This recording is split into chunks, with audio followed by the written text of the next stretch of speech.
All right, we are behind the scenes with Larry. What are you working on today? Hey everybody, so today we're working on a couple of injection molds, and what I wanted to show is one of the techniques and some of the problems that you run in. Now when we usually do design work, we try to keep it within a minimum of depth of pocket based on what tools we can use to cut inside those pockets. Sometimes that's impossible, and that's the case here. Now what I did was we roughed out the mold. As you can see down here, we did both the 18 tooth and the 22 tooth pulley mold, and what I did was I cut out the pockets, and then after I cut it, I realized that that wasn't going to work. More than likely what's going to happen is when we put a belt on the pulley that's going to be molded out of this mold, it'll slip because there's no crisp edges there. And that's what we want. We want that belt to grab hold, have a death hold on it. So what we're going to do is we're going to pocket out this section here.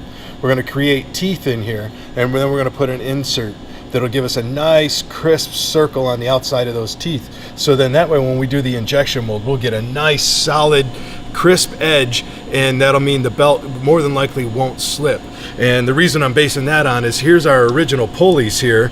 So these are the ones that we machine out of aluminum, but we can't continue machining them out of aluminum. One, will never keep up, and two, it offers absolutely no benefit by going to aluminum. So we can easily go to a plastic gear, and this takes about an hour to do 16 teeth or 16 pulleys, and on our injection molder I can do 16 pulleys in 4 minutes. So it just makes more sense economically, as well as we don't want to run out of time doing production, and we want to make sure you're getting good solid parts. So the best way would be to injection mold it. So that's what we're doing here. Now one of the things that we have to do, if you look at this is a standard bit, or this is actually an extended bit here, and that one has 3/8 of an inch flute length on a 094 or 3/32 inch flat end mill. And typically what they try to do is they try to keep these flat end mills, the cutting length of this, to about 3 to no more than 6 times the diameter of the tool. After that you start losing rigidity, and it just doesn't cut as well. You start getting vibration and all of that chatter, and it just, the finish work doesn't look so well. Well, in this mold, in the case of this particular mold, we have to get down to almost a 1/2 inch deep inside the pocket. So the only way to do that is, well, we could have bought a tool that was already cut back this way. The problem was that tool was upwards of $70. Now I can buy this one all day long for $8, and so the easiest thing to do for me, I've been doing this for 22 years now, is to put it on the lathe, grab a diamond tip tool or a diamond coated tool, and just come over and slowly reduce the diameter until it gets to what I need, basically extending the length and the reach of the tool. So that's what I've done here with this one. I actually extended it about 200 thousandths. And so now we've got a full 1/2 inch cutting depth on it without it hitting the shoulder, as you can see right in here. So that'll allow us to get to the bottom of the pocket.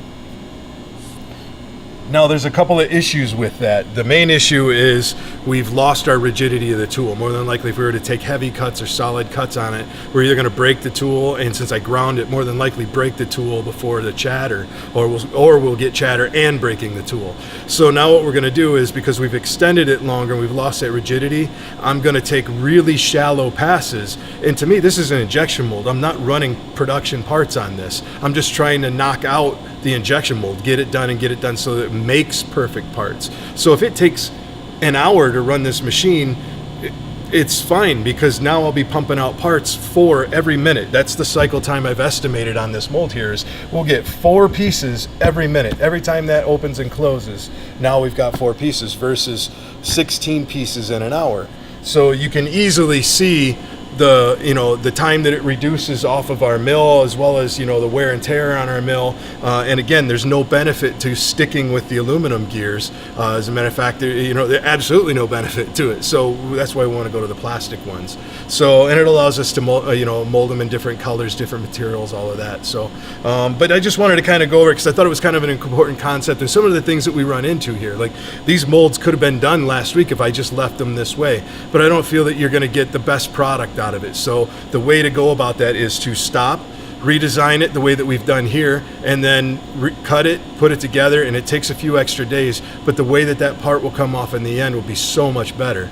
So that's all I've got for you today, but I just wanted to share with you some of the things that we go through when we're cutting parts or doing things, doing projects around here. Sometimes because we're trying to move and get things done, that you try to do the best you can the first time, and sometimes that's not good enough. So you got to stop, reevaluate, and do it again. And that's what we've done here. So thanks for joining us, and I'll talk to you later.